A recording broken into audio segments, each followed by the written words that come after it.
이름은 강하준입니다. 어린아이에게 제 세상은 한때 완벽한 설계도 같았습니다. 유명 건축가인 제 아버지, 강지훈이 만든 건물들처럼 말이죠. 아버지는 강하고 어머니는 다정했으며 한남동의 펜트하우스는 저의 안전한 왕국이었습니다. 하지만 어느 날 균열이 생겼습니다. 그 시작은 큰 소리가 아니었습니다. 종이 한 장과 침묵이었습니다. 그날 강남의 VIP 산부인과에 저는 없었지만 집으로 돌아오는 메르세데스 안에 차가운 공기를 통해 그곳의 냉기를 느낄 수 있었습니다. 앞자리에 앉은 부모님은 두 개의 조각상처럼 말이 없었습니다. 따뜻한 미소를 가진 우아한 여성이었던 제 어머니 윤서아는 이제 창밖만 응시하며 어깨를 떨고 있었습니다. 아버지는 핸들을 꽉 쥔 채 손마디가 하얗게 질려 있었습니다. 늘 듣던 클래식 음악도 꺼져 있었죠. 그 침묵은 어떤 고함보다도 더 무서웠습니다. 나중에 우리 가족의 파편이 사방으로 흩어진 후에야 저는 그 숨 막히는 진료실에서 무슨 일이 있었는지 겨우 맞춰볼 수 있었습니다. 산모와 태아 모두 전반적으로는 건강합니다. 그런데 결과지에서 한 가지 예상치 못한 부분이 발견되었습니다. 예상치 못한 부분이요? 무슨 문제라도 있습니까, 선생님? 아버지는 날카로운 목소리로 물었습니다. 그리고 어머니는 숨을 멈췄고 손은 차갑게 식어갔습니다. 유전적인 부분입니다. 두 분의 혈액형이 모두 AB형이신데 태아의 혈액형은 O형으로 나왔습니다. O형. 불가능한 일. 그것이 의사의 말이었습니다. 간단한 유전 법칙이 우리 가족의 기반을 무너뜨리는 망치가 되었습니다. 그게 무슨 말씀이십니까? 검사가 잘못된 것 아닙니까? 그런 일은 불가능하지 않습니까? 시스, AB형 같은 희귀 혈액형의 가능성은 없습니까? 물론 그런 희귀 케이스도 고려했습니다. 하지만 산모님과 남편분의 혈액형은 전형적인 AB형입니다. 유전학적으로 A인자와 B인자는 모두 우성이고 O인자는 열성입니다. 두 분에게서는 O인자가 나올 수 없기 때문에 자녀가 O형일 확률은 사실상 0%입니다. 저희도 이례적인 경우라 여러 번 확인했습니다. 하지만 NIPT 검사는 정확도가 매우 높습니다. 오류의 가능성은 거의 없다고 보시는 게 맞습니다. 그 과학적인 설명이 바로 선고였습니다. 집으로 돌아오는 길, 차 안의 침묵은 무겁게 가라앉았습니다. 저는 뒷좌석에 앉아 두 사람 사이에 휘몰아치는 보이지 않는 폭풍을 느꼈습니다. 그 후 며칠은 이상했습니다. 아버지는 멀어졌습니다. 밤늦게까지 서재에 홀로 앉아 계시곤 했죠.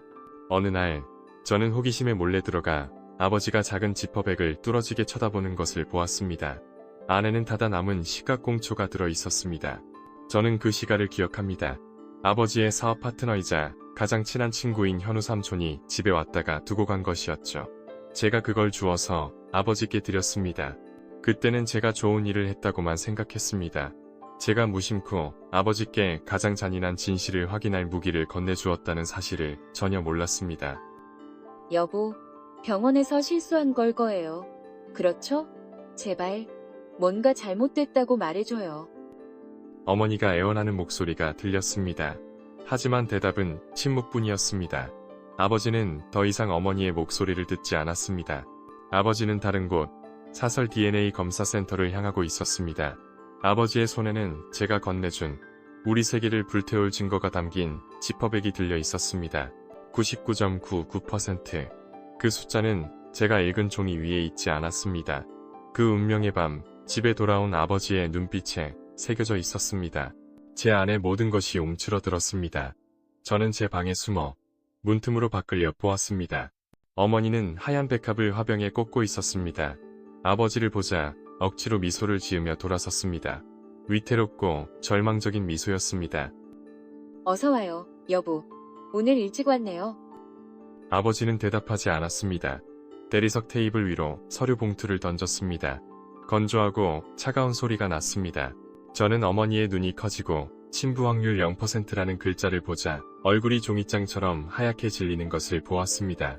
화병이 손에서 미끄러져 바닥에서 산산조각 났습니다. 하얀 백합들이 흩어졌습니다. 마치 어머니의 거짓된 숨결이 벗겨지는 것 같았습니다. 언제부터야? 그것은 질문이 아니었습니다. 신문이었습니다. 어머니는 무너져 내리며 흐느끼기 시작했습니다. 여보, 미안해요. 정말 미안해요. 제발.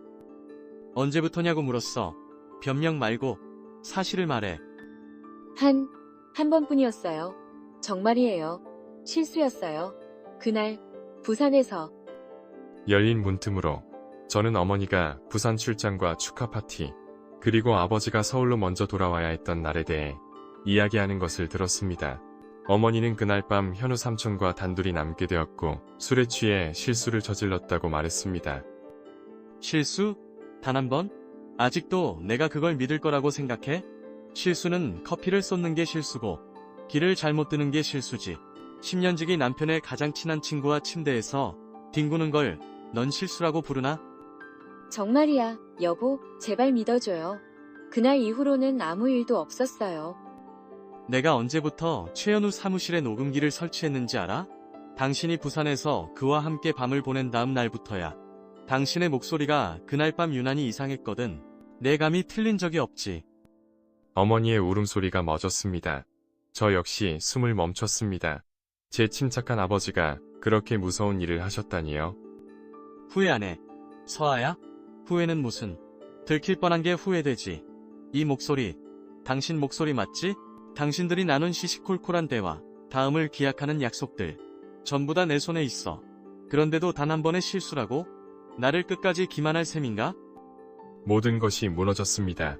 저는 어머니의 울음소리뿐만 아니라 현우 삼촌의 목소리도 들었습니다.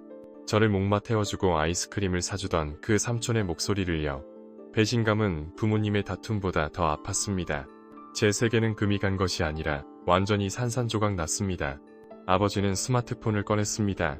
그의 목소리에는 이제 분노조차 느껴지지 않는 무서운 공허함만이 남아있었습니다. 대한민국 최고의 이혼 전문 변호사, 사무실 맞습니까? 상담 예약을 하고 싶습니다. 네, 지금 바로요. 두 사람을 완벽하게 무너뜨리고 싶습니다. 비용은 얼마가 들어도 상관없습니다. 저는 조용히 방문을 닫았습니다. 그날 밤, 저는 잠들지 못했습니다. 괴물은 동화 속에만 있는 것이 아니라는 것을 깨달았습니다. 때로는 우리가 가장 사랑하는 사람들이 바로 괴물이었습니다.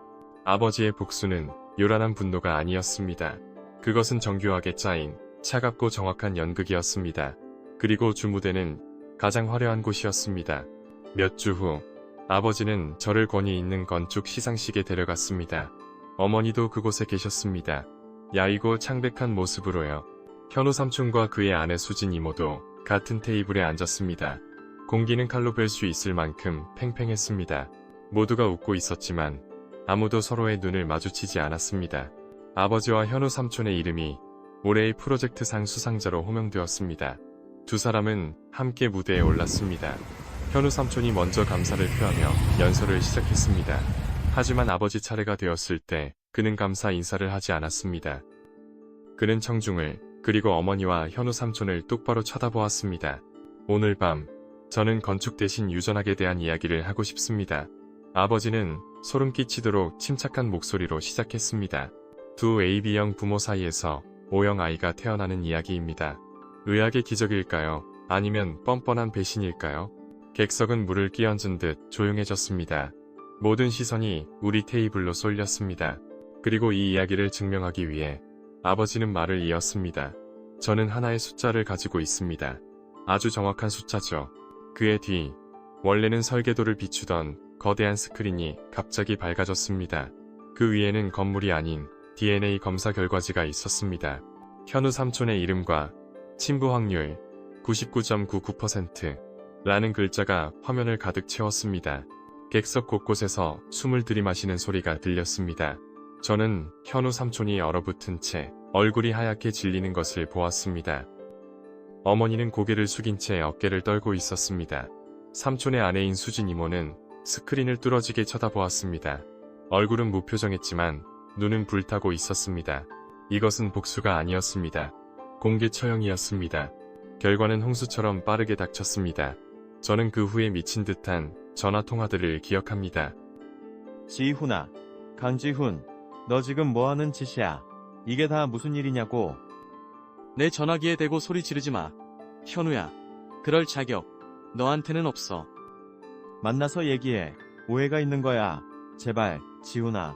우리 10년 친구잖아. 우리가 어떻게 지내왔는데.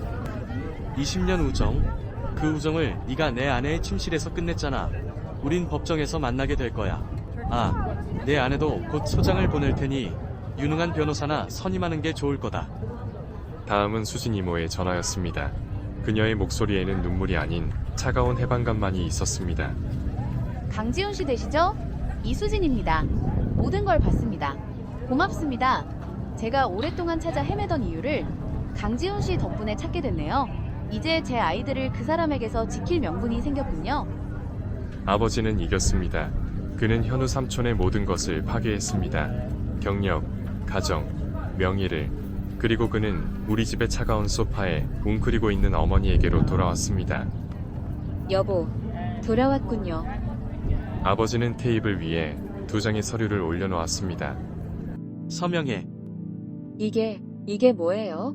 이혼, 소장, 그리고 친생자 관계 부존재 확인, 친권 포기 각서? 여보, 이건 아니잖아요. 말 그대로야.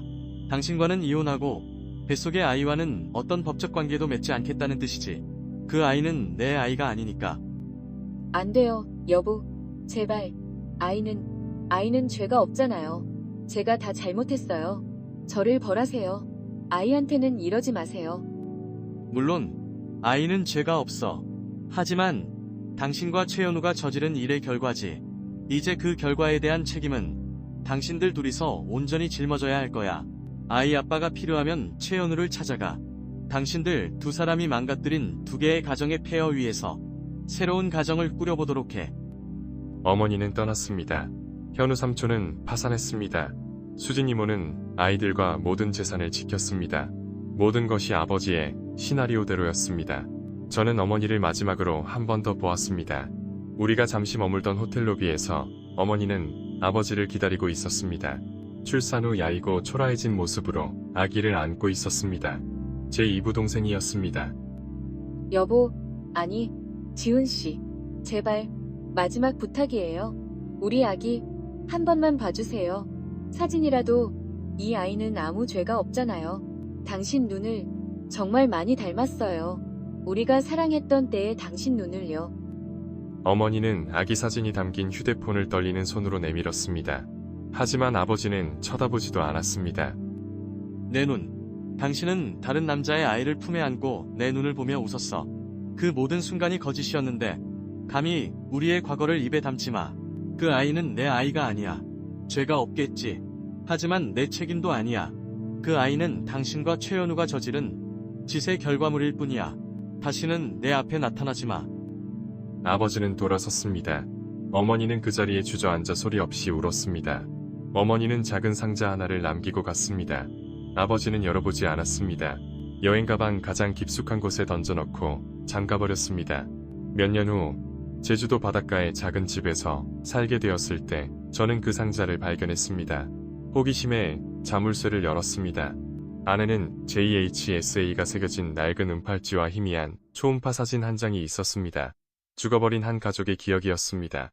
사람들은 아버지가 이겼다고 말했습니다. 정의를 실현했고 배신자들을 벌했다고. 아버지는 제주에서 조용한 삶을 살았습니다. 바다에 뛰어들고 텃밭을 가꾸고 배상금 전부를 기부했습니다. 그는 평화를 찾았습니다. 하지만 그것은 아버지가 아는 진실이었습니다. 저는 다른 진실을 알고 있습니다. 몇 년 전, 저는 어머니를 다시 만났습니다. 작은 병원에서 마지막 날들을 보내고 계셨습니다. 어머니는 제게 모든 것을 털어놓았습니다. 현우 삼촌과의 관계는 하룻밤의 실수가 아니었습니다. 현우 삼촌은 어머니가 아버지를 만나기 전에 비밀을 하나 쥐고 수년간 어머니를 협박하고 조종해왔습니다. 그 아이는 불륜의 사랑의 결실이 아니라 어머니를 올가매려는 현우 삼촌의 마지막 무기였습니다. 아버지는 완벽한 복수를 했지만 상대를 잘못 골랐습니다. 그는 자신처럼 또 다른 피해자였던 한 여자를 파괴했습니다. 아버지는 자신이 선택한 진실 속에서 자신의 섬에서 평화를 찾았습니다.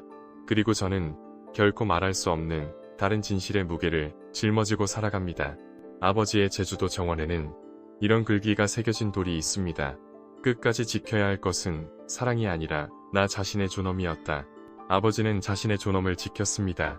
하지만 그 대가는 아버지가 사랑했던 여자에 대한 진실, 그리고 과거의 두 무덤 사이에 영원히 갇혀버린 이 아들의 영혼의 일부였습니다. 연극은 끝났지만 그 메아리는 제 안에서 영원히 울리고 있습니다. 제주도의 시간은 모래사장을 어루만지는 파도처럼 흘러갔습니다.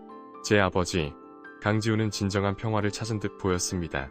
그는 스스로 정화한 세상 속에서 과거와 단절된 채 살았습니다. 하지만 그의 평화는 거짓 위에 세워진 것이었습니다. 그리고 그의 아들인 제가 그 거짓을 지키는 파수꾼이었습니다.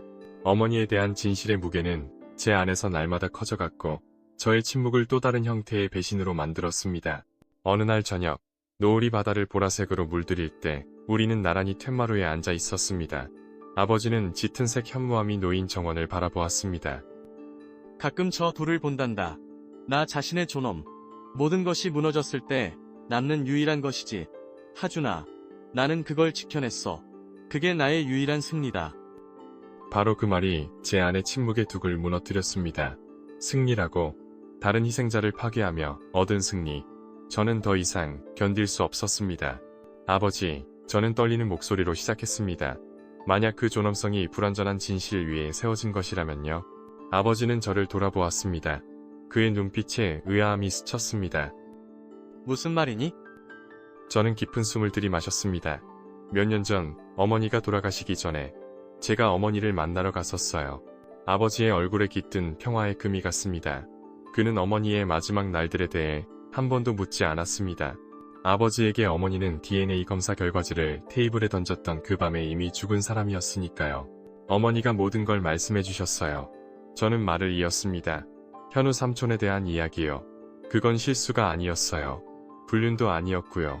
저는 잠시 말을 멈추고 단어 하나하나를 신중하게 골랐습니다. 그건 협박이었어요. 아버지, 수년 동안 이어진 저는 모든 것을 털어놓았습니다. 아버지를 만나기 전 어머니의 비밀에 대해, 현우 삼촌이 그것을 이용해 어떻게 어머니를 조종하고 통제했는지에 대해, 어머니가 사랑하는 가족을 지키기 위해 어떻게 침묵 속에서 고통받았는지에 대해. 그 아이는 아버지에 대한 어머니의 무기가 아니라 어머니를 올가매려는 현우 삼촌의 마지막 족쇄였다는 것을요. 아버지는 들었습니다.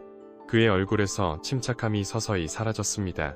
놀라움은 의심으로, 그리고 그가 결코 알지 못했던 진실의 조각들이 맞춰지기 시작하면서 끔찍한 충격으로 변했습니다. 그의 완벽한 복수극, 그의 인생에서 가장 치밀했던 건축물이 비극적인 설계 오류처럼 드러났습니다. 그 기초는 모래 위에 세워져 있었습니다. 아니야. 그럴 리가 없어. 그녀가 인정했어. 그날 밤. 어머니가 뭘 인정하셨죠? 아버지. 저는 목구멍까지 차오르는 고통을 삼키며 되물었습니다. 그 남자와 잤다는 걸 인정하셨겠죠? 맞아요. 하지만 왜 그랬는지는 말씀하지 않으셨어요. 그 이유가 배신보다 더 치욕스러웠으니까요. 어머니는 자신의 존엄을 파괴하면서까지 아버지의 존엄을 지키려 하셨던 거예요. 아버지는 벌떡 일어섰습니다. 아무 말도 없이 몽유병 환자처럼 정원의 돌을 향해 걸어갔습니다. 그는 그곳에 서서 자신이 직접 새긴 글귀를 뚫어지게 쳐다보았습니다. 끝까지 지켜야 할 것은 사랑이 아니라 나 자신의 존엄이었다. 그의 인생의 주문은 이제 가장 잔인한 고발이 되었습니다. 그는 자신을 지키려 했던 여자의 존엄을 짓밟음으로써 자신의 존엄을 지켰습니다. 그의 복수는 적뿐만 아니라 그 전쟁의 무고한 희생자까지 죽였습니다. 그가 제주에서 수년간 쌓아올린 평화는 단 한순간에 잿더미가 되어 부서졌습니다. 저는 그에게 다가가지 않았습니다. 멀리서 그를 지켜볼 뿐이었습니다. 비밀의 무게는 이제 나누어졌지만 마음이 가벼워지지는 않았습니다. 대신 저기 서 있는 남자에 대한 깊은 슬픔이 밀려왔습니다. 제 자랑스럽던 아버지는 이제 뒤늦은 진실의 무게 아래 무너지고 있었습니다. 노을은 완전히 졌습니다. 아버지는 돌 앞에 미동도 없이 서 있었고 그의 등은 외롭고 부서진 그림자를 드리웠습니다. 저는 깨달았습니다. 진정한 승리는 복수나 맹목적인 존엄 수호에 있는 것이 아니라는 것을. 그것은 아무리 고통스럽더라도 온전한 진실을 마주할 용기에 있다는 것을. 그리고 아버지에게 진정한 전쟁은 이제 막 시작되었을 뿐이었습니다. 진실은 폭풍과 같았습니다. 지나간 뒤에는 침묵과 폐허 외에는 아무것도 남지 않았습니다. 제주도에서 아버지가 찾았던 평화는 죽었습니다. 그 후 며칠 동안 아버지는 말을 하지도 정원을 가꾸지도 바다에 나가지도 않았습니다. 한때 안식처였던 집은 이제 기억의 감옥이 되었고 아버지는 그 안에 갇혀 존재조차 몰랐던 유령과 마주하고 있었습니다. 바로 아버지가 부당하게 대했던 아내의 유령이었습니다. 저는 아버지가 무너질 것이라 생각했습니다. 혹은 더 나쁘게는 자신을 보호하기 위해 또 다른 벽, 또 다른 거짓말을 쌓아 올릴 것이라고요. 하지만 어느 날 아침 잠에서 깨어보니 아버지가 정원에서 계셨습니다. 그의 손에는 큰 망치가 들려 있었습니다. 아버지는 자신의 인생의 주문이 새겨진 돌 앞에 섰습니다. 그리고 망치를 들어 올렸습니다. 분노의 폭발이 아니었습니다. 느리고 의도적이며 고통스러운 타격이었습니다. 쇠가 돌에 부딪힐 때마다 고백이 터져 나왔습니다. 쾅. 오만함에 대하여. 쾅. 맹목적인 심판에 대하여. 쾅. 잔인함으로 변해버린 사랑에 대하여. 그는 나 자신의 존엄이라는 글귀가 알아볼 수 없는 파편이 될 때까지 그것을 부수었습니다. 모든 것이 끝났을 때 아버지는 땀과 눈물로 범벅이 된 얼굴로 저를 돌아보았습니다. 제가 아버지의 눈물을 본 것은 수년 만에 처음이었습니다. 그 아이, 그녀의 아이는 지금 어디에 있니? 그것은 제가 두려워하면서도 기다려온 질문이었습니다. 아버지의 속죄의 여정이 시작된 것입니다. 그리고 그는 제가 함께하기를 원했습니다. 우리는 제주를 떠났습니다. 찾는 과정은 쉽지 않았습니다. 현우 삼촌은 파산 후 흔적도 없이 사라졌습니다. 어머니는 모든 연락을 끊었었죠. 우리는 희미한 단서들을 따라 먼 친척부터 사회복지센터까지 찾아다녔습니다. 여정 내내 우리는 말이 없었지만 이번에 침묵은 무겁지 않았습니다. 공동의 목표가 담겨 있었기 때문입니다. 마침내 우리는 작은 해안 마을에서 현우 삼촌의 먼 친척 이모와 함께 사는 아이를 찾았습니다. 아이의 이름은 솜이었습니다. 제 가족이 무너졌을 때 제 나이쯤 되어 보였습니다. 아이의 눈은 맑았고 그 순진한 미소에는 어머니를 닮은 구석이 있었습니다. 만남은 어색했습니다. 아버지는 아버지가 되려고 하지 않았습니다. 그럴 수 없었죠. 대신 그는 자신이 할 수 있는 유일한 일을 했습니다. 그는 익명으로 신탁기금을 설립했습니다. 소미가 풍족한 삶과 최고의 교육을 받을 수 있도록 보장하기에 충분한 금액이었습니다. 그것은 사랑의 행위가 아니었습니다. 책임의 행위였습니다. 어머니에게 갚아야 할 빚이었습니다. 아버지는 자신을 위해서가 아니라 자신이 비극적으로 오해했던 한 여자의 마지막 흔적을 위해 할 수 있는 일을 하려 했었습니다. 모든 일을 마친 후 우리는 제주로 돌아왔습니다. 돌의 파편들은 치워져 있었습니다. 그 자리에 아버지는 작은 야생어밭을 가꾸기 시작했습니다. 어머니가 생전에 좋아하시던 꽃이었습니다. 어느 날 오후 우리는 다시 절벽에 서서 바다를 바라보았습니다. 아버지의 진정한 전쟁은 끝났습니다. 그가 이번에 찾은 평화는 승리나 망각 위에 세워진 것이 아니었습니다. 그것은 고통스러운 진실, 받아들임, 그리고 작은 은혜의 행위 위에 세워졌습니다. 아버지가 저를 돌아보았습니다. 사과는 없었습니다. 그럴 필요도 없었죠. 그의 눈빛이 모든 것을 말해주고 있었습니다. 집에 가자, 하준아. 저는 고개를 끄덕였습니다. 우리는 함께 집을 향해 걸었습니다. 아주 오랜만에 그곳이 진정으로 집처럼 느껴졌습니다. 과거의 잿더미는 여전히 남아있었지만 그 잿더미 속에서 용서와 희망이라는 작은 씨앗이 싹트고 있었습니다. 그로부터 다시 10년의 세월이 흘렀습니다. 제주의 집은 이제 백발이 성성한 아버지의 고요한 왕국이 되었습니다. 저는 더 이상 아버지의 비극을 회상하는 슬픈 아들이 아닙니다. 저는 아버지를 닮았지만 아버지와는 다른 길을 걷는 건축가가 되었습니다. 아버지가 완벽하고 차가운 기념비를 세웠다면 저는 사람들의 온기가 머무는 따뜻한 공간을 설계합니다. 제 가족의 비극은 제게 완벽함이 얼마나 위험할 수 있는지를 가르쳐 주었습니다. 저는 가끔 소미에게서 이메일을 받습니다. 아버지가 만들어주신 기금 덕분에 아이는 이제 미술사를 전공하는 총명한 대학생이 되었습니다. 소미는 자신의 삶을 후원해주는 익명의 은인이 누구인지 모릅니다. 그저 가끔 자신의 삶과 꿈에 대해 감사하는 편지를 보낼 뿐입니다. 저는 그 편지를 아버지께 조용히 읽어드립니다. 아버지는 아무 말 없이 그저 창밖의 야생화밭을 바라보실 뿐입니다. 그 아이의 행복이 아버지의 가장 조용한 속죄임을 저는 알고 있습니다. 오늘 저는 오랜만에 아버지를 뵈러 제주에 왔습니다.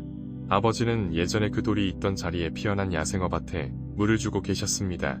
키가 작고 투박하지만 강인한 생명력으로 가득한 꽃들이었습니다.